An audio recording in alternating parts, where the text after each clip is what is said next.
안녕하세요. 매일 묵상, 오늘은 시편 15편 말씀 묵상해 보도록 합시다.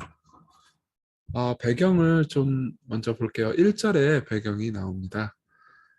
다윗은 하나님과 함께 할 수 있는 자가 누구인지 이렇게 묻고 있어요. 1절을 보면요. 여호와여, 주의 장막에 머무를 자 누구며 주의 성산에 사는 자 누구니까. 아마 이 시는 그러니까 이제 예루살렘 성전에 올라갈 때 그 성전에 딱 들어가기 직전에 불렀던 노래였던 것 같아요. 근데 이제 단순히 성전에 들어가는 것뿐만 아니라 하나님과 함께 영원히 거할 자, 하나님과 영원히 살 자, 바꿔서 말해보자면 하나님과 결혼할 자 누굽니까? 이렇게 물어보는 거라고 생각하면 되죠. 여러분 항상 이 좋은 사람하고 함께 하고 싶죠? 예, 좋은 사람과 함께 하는 건 굉장히 큰 복이거든요. 제가 최근에 어떤 자매하고 좀 대화를 했는데 이 자매가 어느 회사를 굉장히 들어가고 싶어 하더라고요. 이유가 뭐냐면은 그 회사가 발전하고 성장하는 회사일 뿐만 아니라 그 대표의 마인드가 굉장히 좋아 보인다는 거예요. 그리고 이제 회사 사내의 그 문화와 분위기가 되게 좋아 보인다. 그래서 가고 싶다 이렇게 얘기를 하더라고요. 그래서 그랬으면 좋겠다 해가지고 저도 기도했는데 다행히 감사하게도 잘 들어갔습니다. 근데 이제 지금도 잘 지내는지 모르겠네요. 근데 마찬가지죠. 우리도 좋은 대표, 사장 마인드를 가진 사장과 함께 일하고 싶고, 그리고 좋은 사람들과 더불어서 교제하고 싶고, 그리고 이제 어, 좋은 목회자를 만나고 싶고, 그쵸? 예, 좋은 목회자가 되도록 노력할게요. 그렇잖아요. 그리고 진짜 무엇보다 좋은 사람이랑 결혼하고 싶죠. 그리고 이미 결혼한 사람은 또 배우자가 더 좋은 사람이 되기를 바랄 거 아닙니까? 그쵸? 그래야 앞으로의 삶이 행복할 테니까요. 근데 아무리 좋은 사람을 만나도 영원할 순 없죠. 그리고 아무리 좋은 사람을 만나도 자주 실망하고 또 지루하기도 하죠. 재밌는 거 봐도 지루하잖아요. 저 최근에 되게 재미있는 영화를 하나 봤는데 두 번 보니까 그것도 지루하더라고요. 그리고 종종 좋은 사람과 함께 있을 때도 이렇게 기쁨이 늘 있지는 않을 수 있잖아요. 슬픔과 그 사람으로 인한 괴로움이 있을 수 있죠. 근데 오직 하나님과의 관계만이 영원할 수 있습니다. 아무리 좋은 사람이라 하더라도 그 사람은 죽어요. 그렇죠? 아, 그럼으로써 죽음으로써 헤어질 수밖에 없죠. 하지만 하나님과의 관계는 영원합니다. 오직 하나님과의 관계에서만 지루함이나 실망이 없죠. 오직 하나님과의 관계만 우리를 영원히 기쁘게 해줍니다. 그러니까 이 1절의 질문은 너무 중요한 질문이에요. 여러분 오늘 뭐 예를 들면 회사를 가거나 학교를 가거나 보기 싫은 사람 때문에 너무 힘들다. 그러면은 이걸 한번 생각해 보세요. 내가 그래도 하나님과 함께 영원히 거할 수 있다면 지금은 좀 괴롭지만 영원히 행복할 수 있지 않을까? 이걸 한번 물어볼 수 있는 거죠. 그렇게 질문을 던진 다음에 그다음에 이제 그래도 하나님과 거할 수 있을 만한 사람이 자격 조건이 무엇인지에 대해서 이제 이야기를 해줍니다.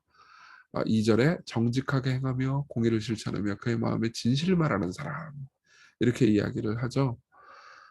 하나님은 하나님 닮은 사람들하고 거하기를 원하세요. 하나님 정직하시고 공의를 행하시고 진실하신 분이시거든요. 이게 아니 나는 나쁜데 저기 그럼에도 불구하고 하나님과 함께 하고 싶은데 이렇게 생각할 수 있죠. 그렇죠? 네, 여러분 생각해 보세요. 정직하지 않고 공의를 멸시하고 악을 막 행하고 그리고 막 거짓말을 맨날 하는 사람들이 천국에 있다고 해보세요. 거기가 어 천국이겠어요? 오히려 고통스럽지 않겠어요? 그렇죠? 맨날 여러분들 주변에 정직하지 않고 거짓말 막 맨날 말하고 나쁜 일 말하는 사람이 있다고 해보세요. 그 사람과 함께하는 삶 자체가 되게 지옥같이 느껴지잖아요. 그게 지옥이에요. 근데 천국이 이 정의롭지 않다. 그런 사람들이 있다. 하나님과 함께 거하는 성전이 그런 사람들이 막 있다. 그러면은 오염되겠죠. 그러니까 이건 합리적입니다. 그렇죠? 그래서 그런 하나님과 함께 거할 수 있는 사람이 어떤 사람인지를 쭉 다윗은 더 이야기를 해줍니다. 계속 얘기해 드릴게요. 3절에 정직한 말을 하는 사람, 그의 혀로 남을 허물하지 아니하고 이웃에게 악을 행하지 아니하고 이웃을 비방하지 않는 사람. 여러분 뭐 이런 사람과 함께 있을 때 너무 괴롭죠. 그렇죠?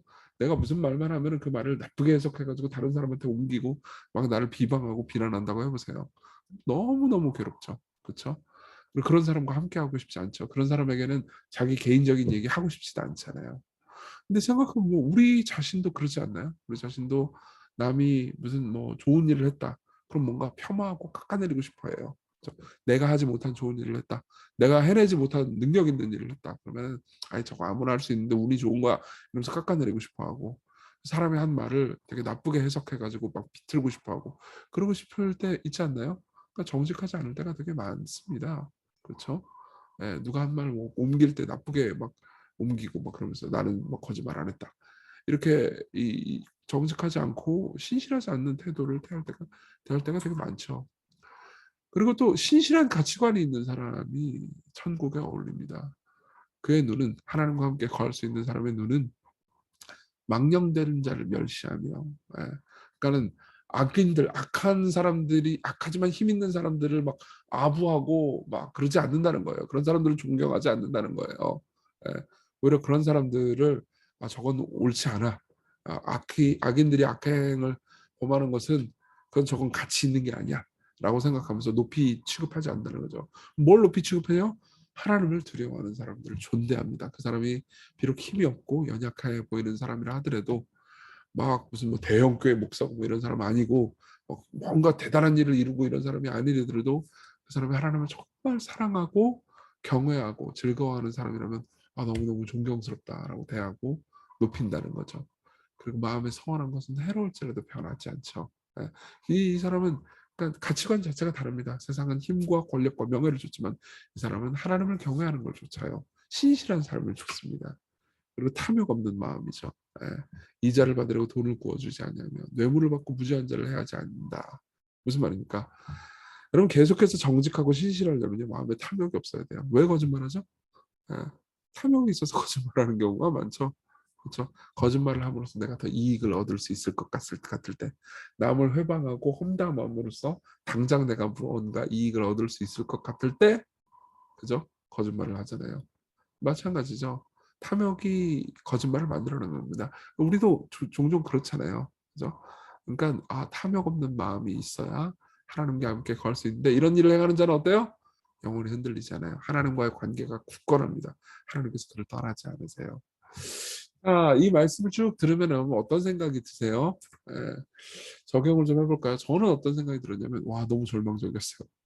나는 정말 신실하지 않은데 나는 내 가치관도 종종 힘과 권력과 명예를 좇는 경우가 너무 많은데 내 입술로 거짓말할 때가 많고 내 마음에 탐욕이 그득할 때가 되게 많은데 이게 내가 진짜 하나님과 함께 걸 수 있을까?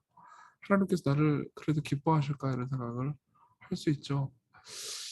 근데 우리 구주 예수 그리스도를 보면은 소망이 생길 수 있습니다. 베드로전서 2장 21절은 이렇게 얘기해요. 이를 위하여 너희가 부르심을 받았으니 그리스도도 너희를 위하여 고난을 받으사 너에게 본을 끼쳐 그 자취를 따라오게 하셨다. 이러면서 그분은 예수님은 죄를 범치 않으시고 입술에 거짓도 없으시며 이렇게 말씀을 하세요. 그분은 거짓말이 하나도 하신 적이 없습니다. 그분이야말로 진짜로 정직하고 탐욕이 없으시고 신실하신 분이었죠.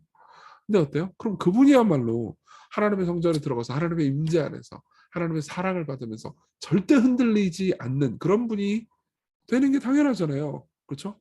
근데 여러분 십자가에서 무슨 일이 벌어졌습니까? 그분이 그렇게 정직하시고 신실하시고 입술에 거짓말이 하나도 없으셨던 바로 그분이 하나님의 임재에 거하지 못하셨습니다. 그렇죠? 하나님의 성산에 거하지 못하셨어요. 하나님의 부재를 경험하셨습니다. 하나님의 버림받으심을 경험하셨죠. 그렇죠? 왜요? 우리는 복음을 알고 있다면 답을 알죠.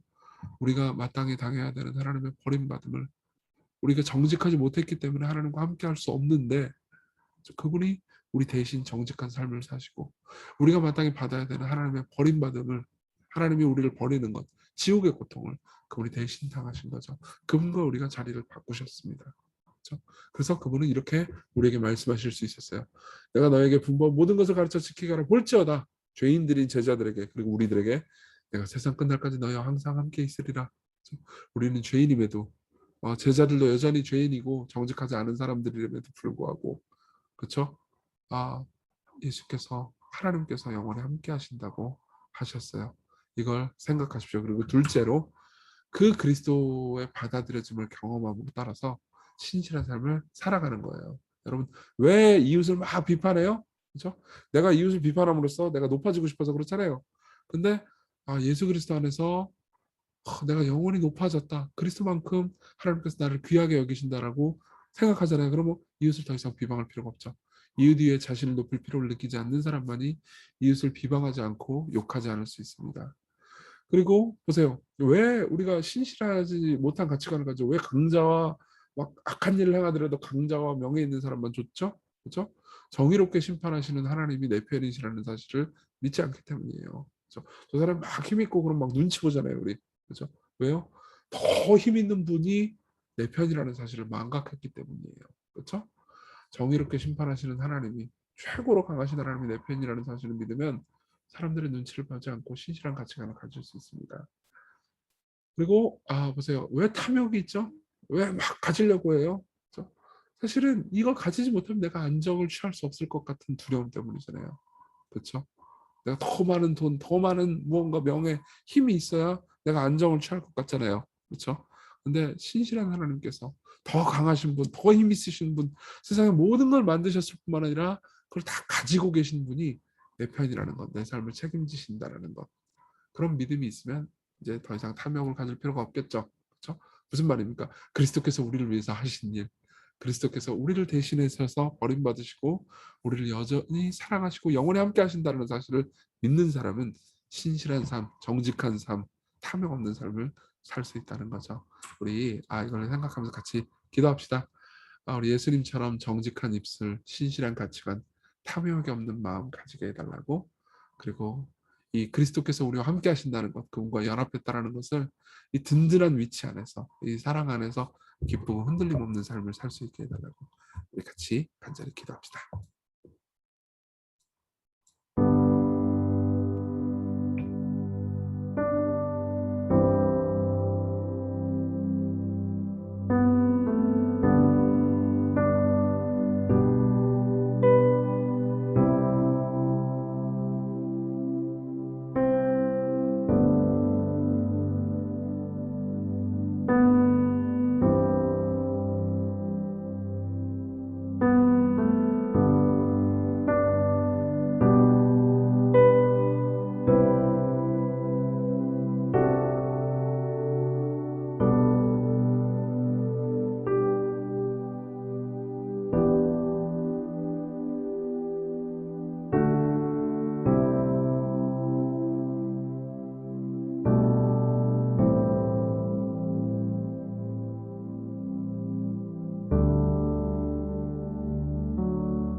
네, 기도하겠습니다.